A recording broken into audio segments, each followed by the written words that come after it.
জদি জোন মই তৰা হম তুমি কাষত ৰলে মই তোমাৰ কাষত ৰম জদি জোন। নমস্কাৰ ৰাইজ, এটা সুন্দৰ গীতৰ আজি ৰেকৰ্ডিং কৰিলো। আপোনালোকে নিশ্চয় অকণমান শুনিলে, অকণমান ভুমুকি দিছো আপোনালোকক। ফাইনেলি বিহুৰ প্ৰাক্ষণতে আপোনালোকৰ বাবে দুটাকৈ নতুন বিহু স্পেচিয়েল গান আগবঢ়াই দিব অসমৰ জনপ্ৰিয় কণ্ঠশিল্পীসমূহে। গান দুটাৰ বিষয়ে আপোনালোকক কিছু নজনা কথা জনাই যাম, লগতে গানৰ প্ৰমো আৰু গানৰ শ্বুটিং কৰি থকাৰ সময়তে ৰেকৰ্ড হোৱা কিছু ভাল লগা দৃশ্য দেখুৱাই যাম। তাৰ বাবে আপুনি আজিৰ এই ভিডিঅ'টি সম্পূৰ্ণকৈ চাই থাকিব।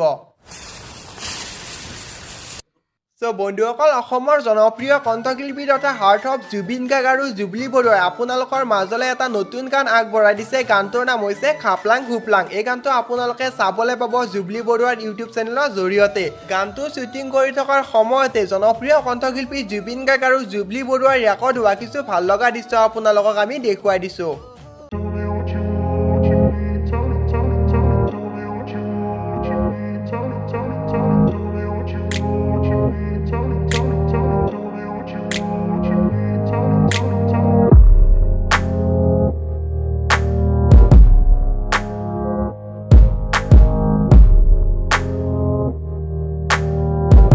অসমৰ জনপ্ৰিয় কণ্ঠশিল্পী তথা অভিনেত্ৰী দীপলিনা ডেকা আৰু বিশ্বৰাজৰ কণ্ঠত আপোনালোকৰ মাজলৈ এটা নতুন বিহুসুৰীয়া গীত আগবঢ়াই দিছে। গানটোৰ নাম হৈছে তুমি হুৱা জদি জোন।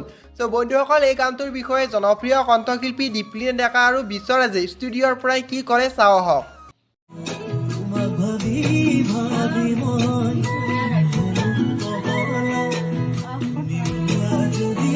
নমস্কাৰ ৰাইজ, এটা সুন্দৰ গীতৰ আজি ৰেকৰ্ডিং কৰিলো। আপোনালোকে নিশ্চয় অকণমান শুনিলে, অকণমান ভুমুকি দিছো আপোনালোকক। মোৰ আৰু কৃষ্ণৰাজৰ কণ্ঠত এটি গীত আহিব, অতি সোনকালে আহিব।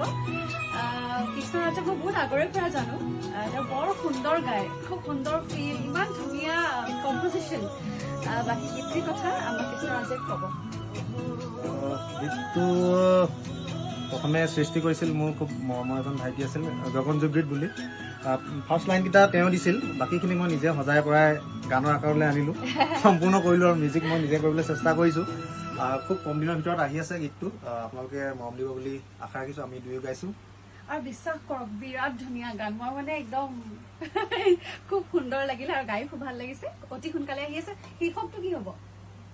টাইটেলটো তুমি হুৱা জদি জোন। তুমি হুৱা জদি জোন আহি আছে। আহি আছে। Stay tuned. Thank you.